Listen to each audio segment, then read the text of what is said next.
बारे में बहुत दिनों से आप लोग परेशान हो रहे हैं कि सर एयरफोर्स का रिजल्ट कब आएगा, एयरफोर्स की एनरोलमेंट लिस्ट कब आएगी, अगला एग्ज़ाम कब होगा। ये क्वेश्चंस बार बार आते रहे हैं हमारे पास, और आप लोग बहुत टाइम से, बहुत लोगों ने इनके बारे में वीडियोस भी डाले हैं कि इतने दिन बाद ये एग्ज़ाम हो जाएगा, नवंबर में एग्ज़ाम हो जाएगा, दिसंबर एग्ज़ाम हो जाएगा। But time has going on, और आज भी आप लोगों का रिजल्ट नहीं आया है। There are some reasons behind this. तो हमने जो भी रिसर्च किए इसके ऊपर, उसके बेसिस पे, उसके एनालिसिस के बेसिस पे हम लोग आप लोगों को अप्रोक्सीमेट एक डेट, एयरफोर्स का रिजल्ट कब आएगा, एयरफोर्स के जो एग्ज़ाम दे चुके हैं बच्चे उन लोगों की एनरोलमेंट लिस्ट कब तक आ जाएगी, और नेक्स्ट जो एयरफोर्स का अपकमिंग एग्ज़ाम है वो कब होगा। और एक कॉन्सेप्ट और आया है टीओडी, टूर ऑफ ड्यूटी के बारे में। उसके लिए भी बार बार बच्चे पूछते रहे कि सर इसकी वजह से कुछ एयरफोर्स की वैकेंसीज़ के ऊपर इम्पैक्ट आएगा कि नहीं आएगा। इन सब चीज़ों के बारे में हम लोग डिस्कस करेंगे। तो सबसे पहले बात करते हैं हम लोग एयरफोर्स की वैकेंसीज से रिलेवेंट कि एयरफोर्स का प्रोसेस क्या है। तो एयरफोर्स में सबसे पहले आप लोगों का रिटन एग्ज़ाम होता है। रिटन एग्ज़ाम के 1 महीने के अंदर अंदर आपका एयरफोर्स के रिटन एग्ज़ाम का रिजल्ट आ जाता है।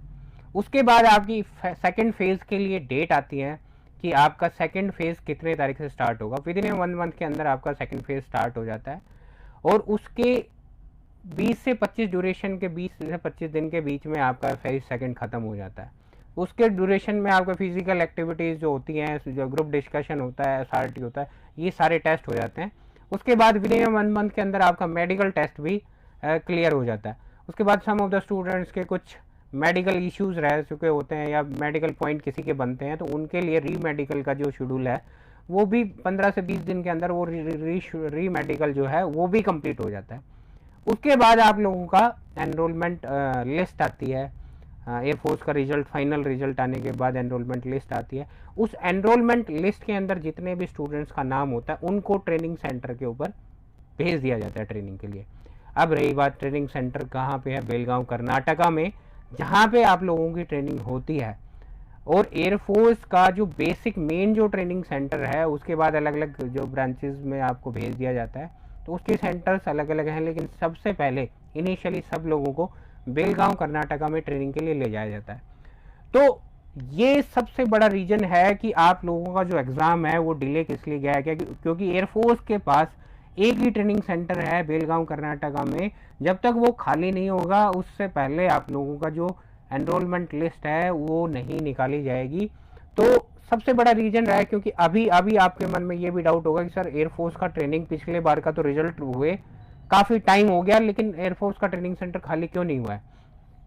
तो मैं बता दूं कि एयरफोर्स में अभी क्या है कि जो बैकलॉग स्टूडेंट्स हैं, जो बैकलॉग स्टूडेंट्स, इनका मतलब ये है कि जो क्वालिफाई करके जा चुके हैं और वहाँ पे जब एयरफोर्स की ट्रेनिंग करते हैं तो उसमें कुछ स्टूडेंट्स क्वालिफाई नहीं कर पाते, फेल हो जाते हैं, उनके एग्ज़ाम भी होते हैं वहाँ पे। तो वो स्टूडेंट्स के लिए दोबारा अपॉर्चुनिटी मिलती है कि ये स्टूडेंट्स दोबारा एग्ज़ाम दे सकते हैं एयरफोर्स की ट्रेनिंग में, दोबारा रीअपियर होके अपने आप को क्वालिफाई करने के लिए। तो जो उनको अपॉर्चुनिटी मिलती है वो लोग भी दोबारा से ट्रेनिंग करते हैं। तो हो सकता है कि सम टाइम दूसरे स्टूडेंट्स के साथ भी, दूसरे बैचेस जो हैं अपकमिंग, अगर रिजल्ट आ गया तो उनके साथ डाल देते हैं। अभी क्या था कि एयरफोर्स का ट्रेनिंग सेंटर खाली था, तो उन लोगों का उनके साथ ट्रेनिंग एक्टिविटीज़ हो रही है।